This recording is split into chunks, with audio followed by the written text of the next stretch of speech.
ఉజ్జీవము లేదా క్రైస్తవ ఉజ్జీవ సభలు అని దీనికి పేరు పెట్టారు.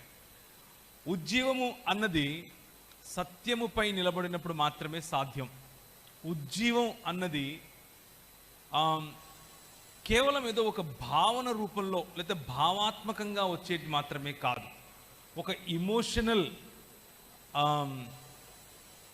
టర్మాయిల్ కాదు, లేకపోతే గట్టిగా ఎవరో కుదిపేసినట్లుగా వచ్చేటటువంటి ఒక పులకింత కాదు. ఉజ్జీవం అన్నది మనసులో నరనరాల్లో ఇంకిపోయినటువంటి సత్యము కారణం చేత, నరనరాల్లో ఇంకిపోయినటువంటి క్రీస్తు పట్ల ఉన్న నిబద్ధత కారణం చేత వచ్చేటటువంటి ఒక నిశ్చయత. ఆ నిశ్చయతను మీలో మళ్ళీ ఒకసారి మీకు తెలిసిన విషయాలే, ఎప్పుడూ మాట్లాడుకునే విషయాలే మళ్ళీ